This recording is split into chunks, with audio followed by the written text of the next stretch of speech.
Oi, gente, eu sou Carol e esse é meu canal. Quero ser parteira. Tcharam! Mais um vídeo, continuando aquele vídeo de administração de medicamento. Eu tô usando aqui esse livro, que é o Fundamento de Enfermagem do Potter. Sem dúvida, é o livro mais famoso de enfermagem, né? Todo mundo conhece.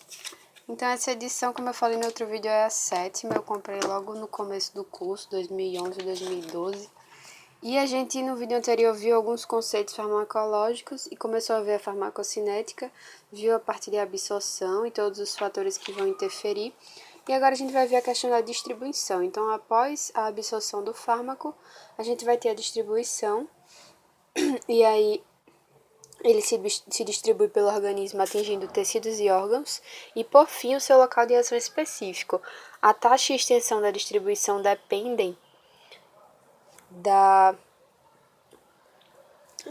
das propriedades físicas e químicas dos medicamentos, assim como da fisiologia da pessoa que está recebendo. E aí alguns fatores que vão interferir nessa distribuição. Primeiro, a circulação. Então, assim que o medicamento entra na corrente sanguínea, ele é transportado através dos tecidos e órgãos. Dependendo do grau de vascularização da região, a velocidade com que ele atinge seu local de ação pode variar. Por isso, condições que limitem o fluxo sanguíneo ou a perfusão sanguínea inibem a distribuição do medicamento. Por exemplo, pacientes com insuficiência cardíaca congestiva apresentam dificuldades de circulação, o que prejudica a distribuição do medicamento até o local de ação. E, além disso, a eficácia do tratamento é alterada ou atrasada. Outro fator que vai contribuir ou dificultar com a distribuição é a permeabilidade da membrana. Então, para ser distribuído a um órgão, o medicamento deve passar por todas as membranas biológicas ou tecido que o órgão possui. E aí, algumas membranas funcionam como barreiras à passagem dos medicamentos.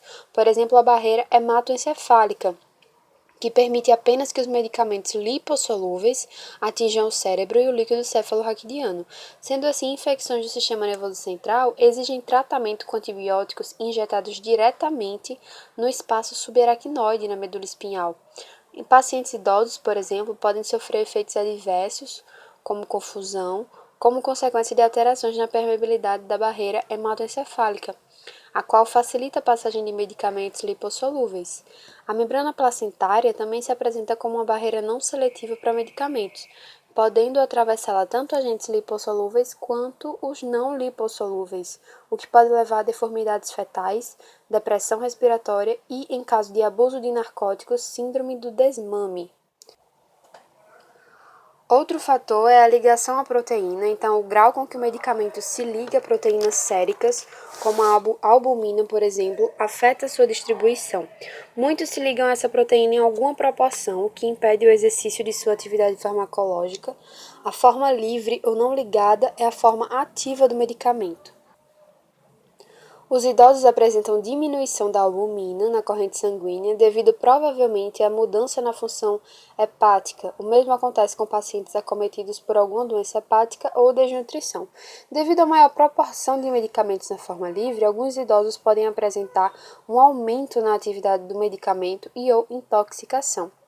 Então, a gente já viu aqui a farmacocinética, a gente já viu a absorção, certo? Que aí tem vários fatores que vão contribuir ou dificultar nesse processo. Depois a gente viu aqui a distribuição e agora a gente vai ver o metabolismo. Então, depois que esse fármaco ele é administrado, ele começa a ser absorvido, ele vai ser absorvido, vai para a corrente sanguínea e aí ele vai começar a ser distribuído para agir no local de ação que é a finalidade dele. E aí depois ele vai ser metabolizado. Então, depois que ele atinge o local de ação, ele vai ser metabolizado em uma forma menos ativa ou inativa para ser mais facilmente excretado. E aí ocorre a biotransformação, que ela vai acontecer sob a influência de enzimas que detoxificam, degradam e removem as substâncias químicas biologicamente ativas. E grande parte da biotransformação ocorre no fígado, embora os pulmões, rins, sangue e intestinos também possam metabolizar os medicamentos.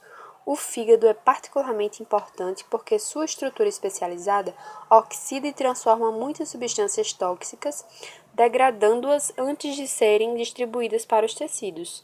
Se ocorrer uma redução na função do fígado, Como acontece no envelhecimento ou em doenças hepáticas, o medicamento pode ser eliminado mais lentamente, resultando no seu acúmulo. E aí, caso os órgãos responsáveis pela metabolização dos medicamentos estejam alterados, os pacientes podem estar sob risco de intoxicação. Por exemplo, baixas doses sedativas de barbitúricos podem levar um paciente com doença hepática a um coma. Então, é muito importante que seja avaliada. Normalmente, a maioria das bulas, ela traz muito essa questão de pacientes com insuficiência hepática e também insuficiência renal, que a gente vai ver agora o próximo, que é a excreção. Então, é muito importante avaliar isso, né? Para o metabolismo e excreção dos medicamentos, o fígado e o rim são essenciais.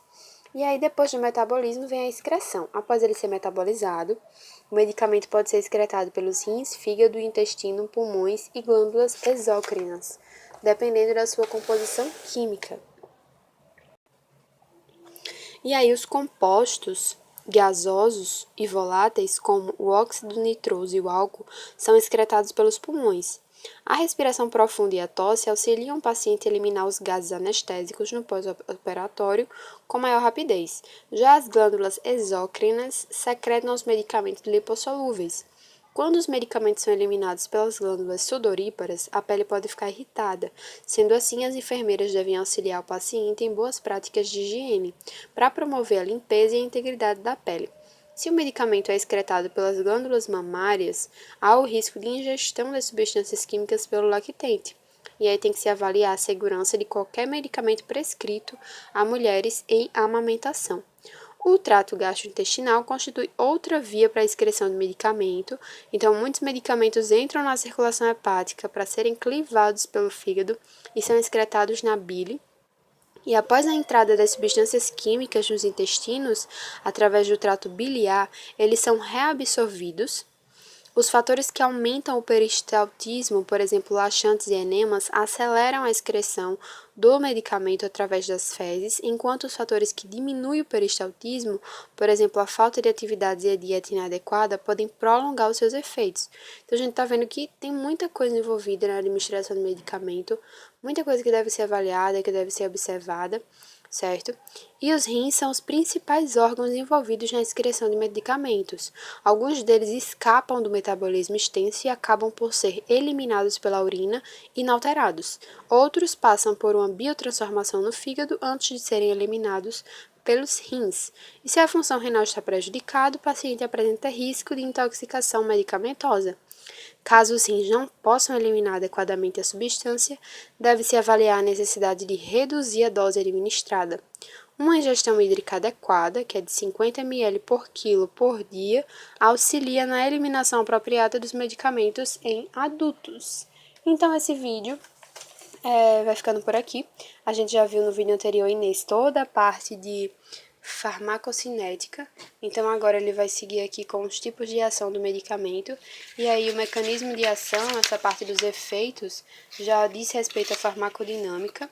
E depois tem a parte de vias de administração. Então, esse vídeo continua ainda, essa é a parte 2. Eu ainda acho que vai ter umas 2 partes, certo? Eu espero que vocês estejam gostando e vamos revisando aqui, aprendendo cada vez mais. Ó, cito beijos pra vocês e até a próxima!